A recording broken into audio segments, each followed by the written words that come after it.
farmers' protest completes 200 days, farmers have now gathered in significant numbers to mark this milestone at the Shambhu border today. Olympian Vinesh Phogat has also joined them. Farmer leader Sarwan Singh has stated that the farmer associations will put out their demands and discuss further strategies as well. Let's listen in to what he stated. हाँ, देखिए, आज लगभग जिस तरह से आपने कहा 200 दिन पूरे हो रहे हैं।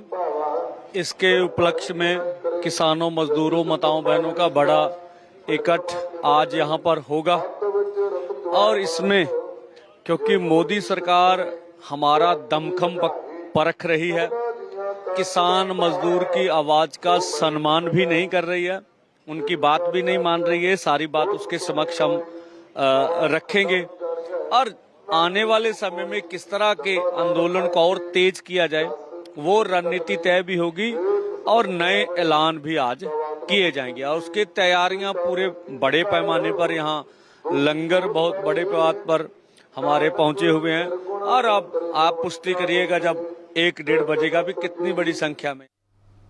My colleague Shubh Rana joins us via the phone line with more details. Shubh, it's been 200 days since the farmers have started their demonstration, and to mark this date, several farmer leaders have gathered at the Shambhu border. We know that Olympian Vinesh Phogat has also joined the protests. So what's going on the ground?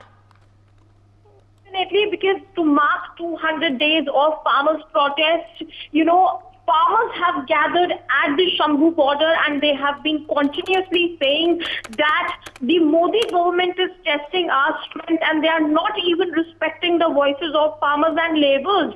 But also, the farmer leader Sarwan Singh Pandher have also added that we will put our demands and discuss strategies for protest and make big announcement as well. So definitely, Pia, another big farmer protest can come soon in the country where we have seen that there was huge chakka jams on the roads and there was more than 1 year was there when, the 3 farm bills were removed.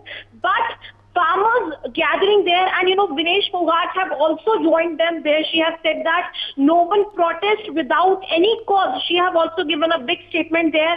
And Pia, if we look in the perspective of elections, Haryana Vidhan Sabha elections are approaching by, and the result of Vidhan Sabha of these farmers' protests can be completely seen on the politics of Haryana as the Vidhan Sabha elections are approaching and the gathering of huge numbers of farmers. They are distributing langars.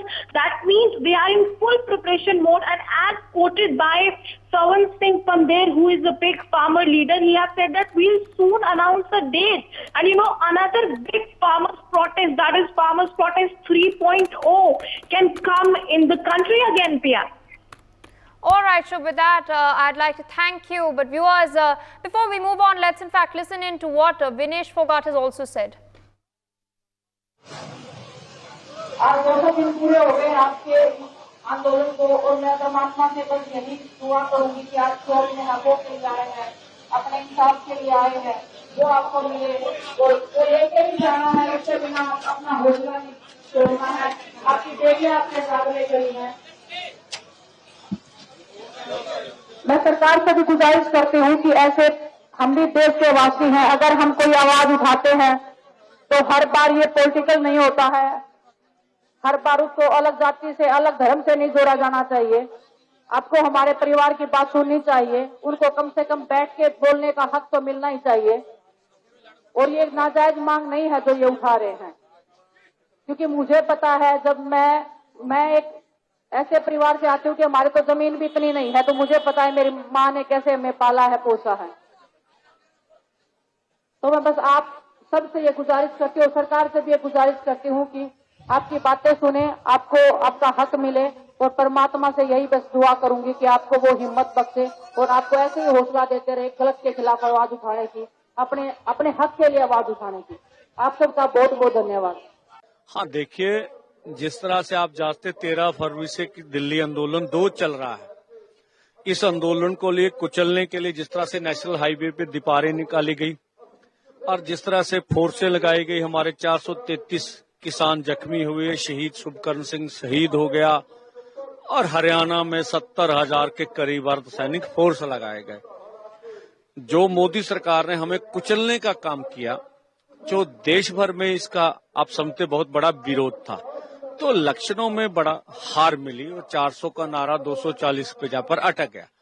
तो भाजपा सरकार तो इस मामले में बहुत दुखी है किसान लीडरशिप से कि अगर किसानों से टकराते ना तो शायद हम जीत जाते। और ये आंदोलन अभी भाजपा सरकार के लिए, मोदी सरकार के लिए बड़ी सिरदर्दी बना हुआ है। अब अन्य राज्यों में भी इलेक्शन आ रहे हैं, तो मोदी सरकार जिस तरह से केंद्रीय एजेंसियों का दुरुपयोग करती रही है, तो उन्होंने पहले आंदोलन में भी केंद्रीय एजेंसियां इस्तेमाल की थी किसान लीडरों के खिलाफ। इस बार भी आज सुबह क्रांतिकारी यूनियन की मुख्य लीडर मैडम सुखविंदर कौर, उनके घर के ऊपर एनआईए का छापा डाला और उनके पति, उनका बच्चा, उनकी बहू, उनकी 90 साल की माता घर में थी। लंबे समय तक उनके घर को घेर के रखा गया। ये छापेमारी का टाइमिंग आप देखिए, कल हम लोग 200 दिन पूरे हो रहे हैं, लाखों के इकट्ठ कर रहे हैं और इसके बीच छापेमारी हो रही है। और मोदी सरकार को लगता है कि अगर हरियाणा में डैमेज से बचना है तो किसान लीडरों को डरा धमका लिया जाए, और उसी लड़ी के तहत किसान लीडरों के घरों के ऊपर छापेमारी हुई। हम दोनों फोरम इस घटना की निंदा करते हैं और आने वाले समय में दोनों फोरम बातचीत करके मोदी सरकार को मुंह तोड़ जवाब भी देंगे। For more such videos, subscribe to the NewsX YouTube channel, hit the bell icon.